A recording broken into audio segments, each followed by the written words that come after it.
on the planet. There are those that associate with the angels more, and some that consider themselves to be light workers. And then the Ashtar Command is a very specific kind of an ET energy. They resonate and identify with this the space or the extraterrestrial energies. That doesn't mean that I don't also work with the angelic realm, because I do.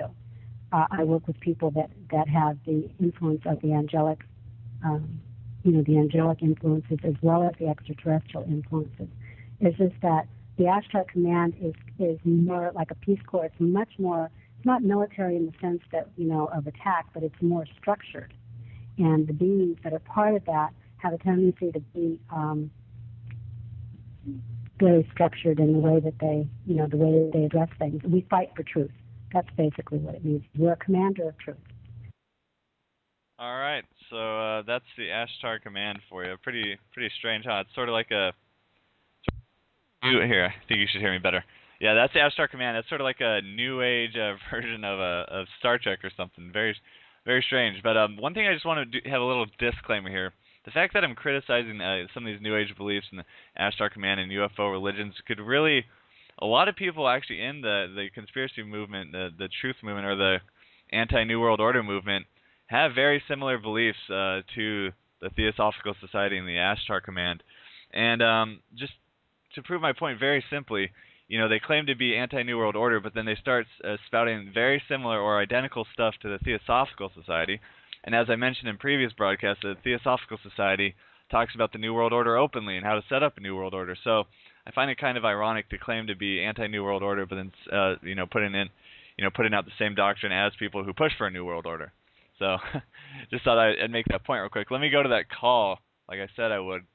Thank you for waiting. Area code 707. You are good to go. Hopefully you don't get disconnected. Hey. Hey. Good to talk to you. I just had a quick question about the pineal gland. Uh-huh. Now, I know you guys did a big thing on it, and I don't know if I've watched David Wilcock's thing on it, uh-huh. and he said that there's a lens, like an iris, in the pineal gland. That it's like it was an eye at one time, and then you have the word. It's derived from the word pine cone, and if you go to the Vatican, there's statues of pine cones everywhere. And the Vatican, as you know, is its own separate city. It's not connected to the state in any way. It's got the obelisk. It has its own government, its own police, its own banking. Same with Washington, D.C., same with London. And they all have the obelisk, which is a phallic symbol. I just wondered if this is any connection religiously with the ETs connected to the pineal gland and so on. What's your take? No, that's a good question. Actually, I have who did that show is Jeff Grupp, and I'm talking with him on Skype, and I'm like, man, you would be great to take this question because he did that epic show. Here, I'm gonna bring him on. Just 1 second. Hey, I'm here. Oh, okay, cool. What's going on, man? Great show. Did you hear what he said? Yeah, I didn't cover any of that. Can you hear me okay? Yeah. Yes. Hey, how you doing, caller?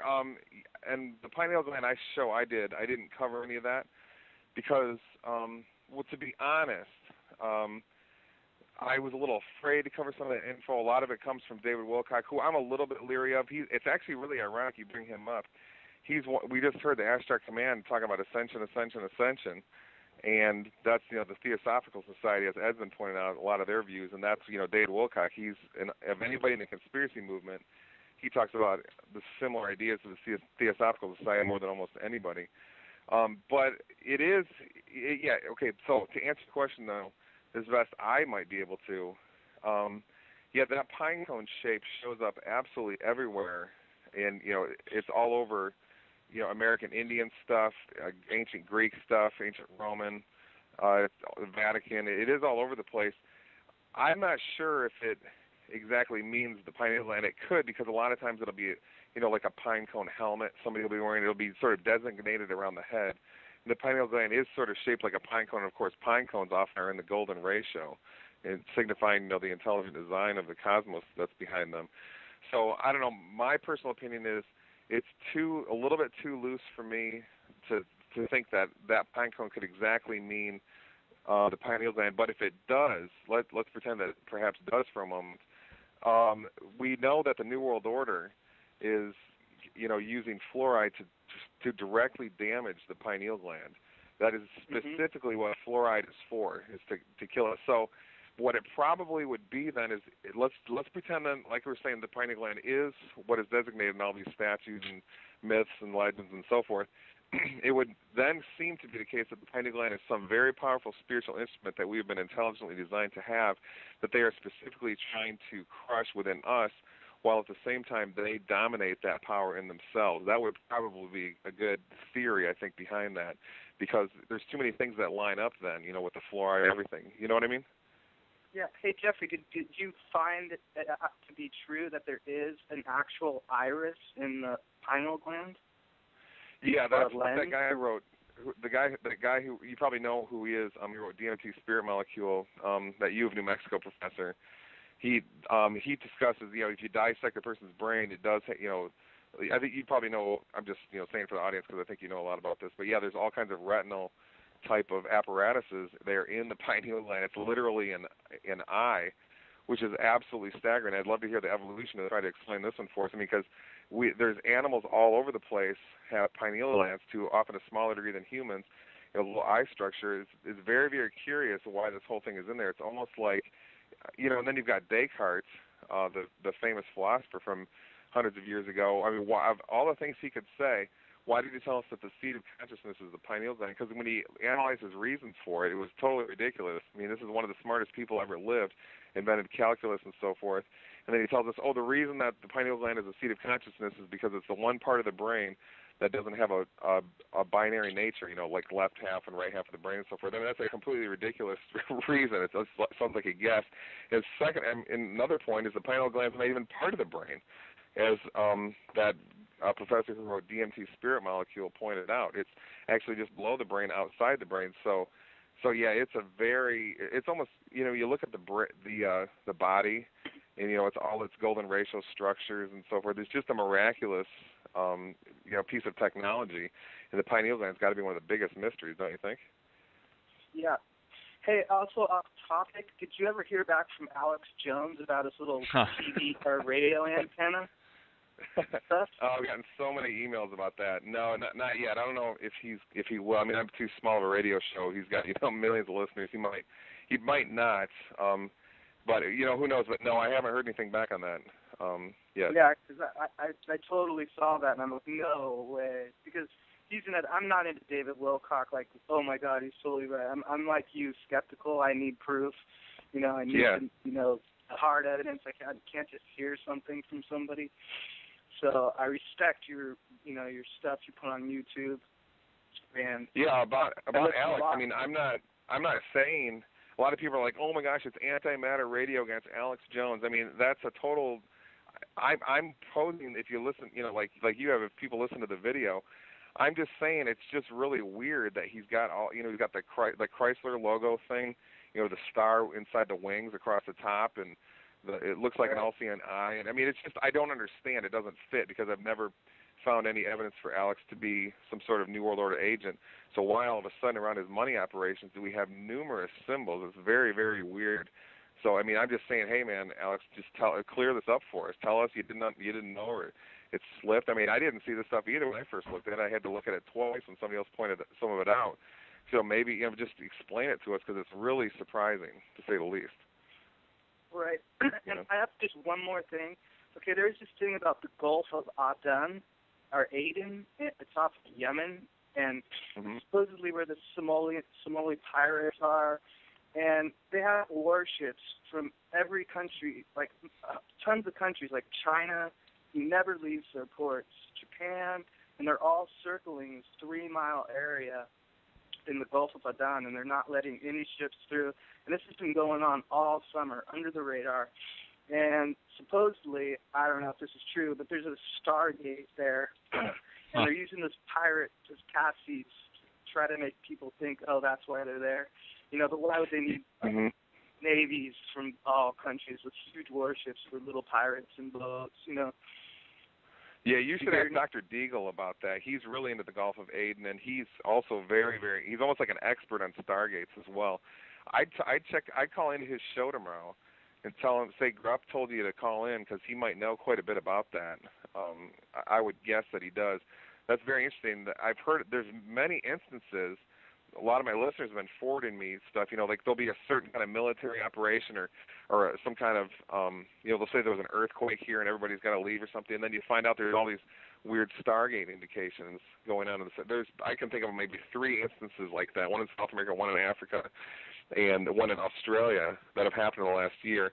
Things are getting really weird, with I think the weirdest things of all are these spirals in the sky. Mm-hmm. I know you know what I'm talking about in Norway, and then there was one in Australia. I mean, they're not even trying to cover it up, and then they give us this stupid stuff. Oh, that's a missile.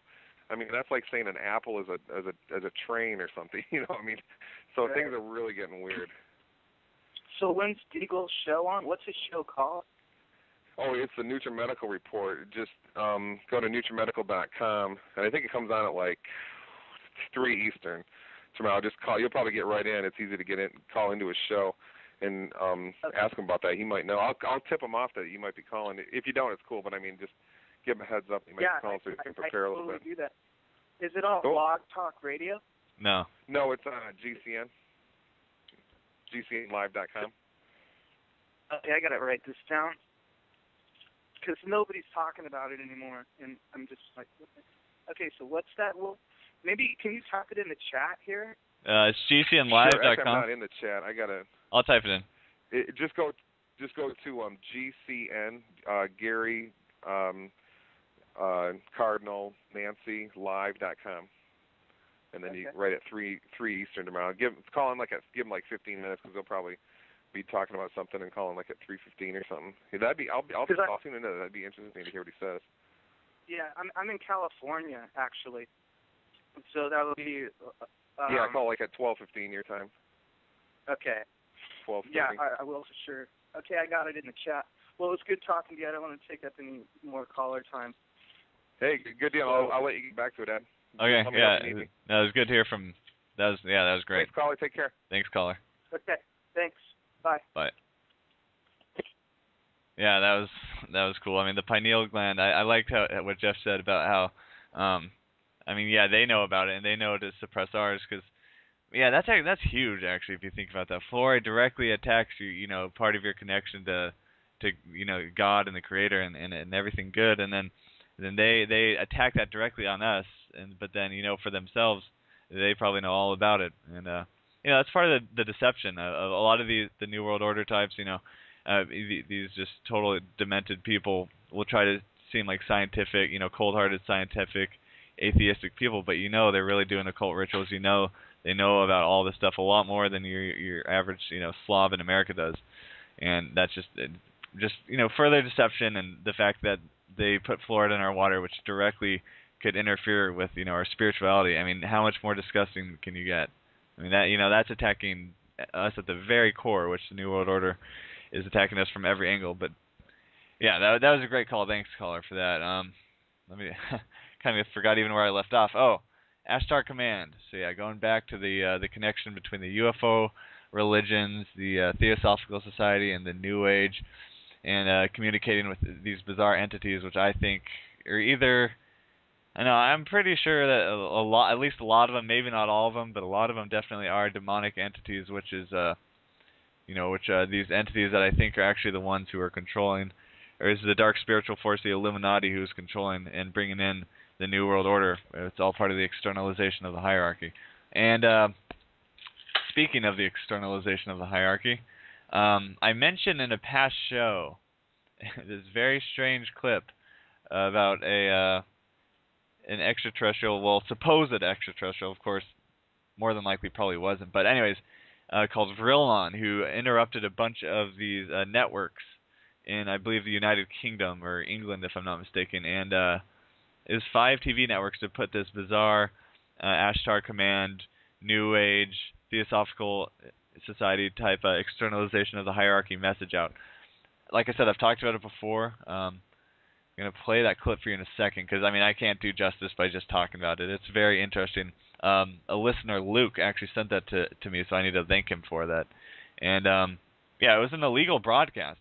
Pretty strange, huh? It's sort of like a here. I think you should hear me better.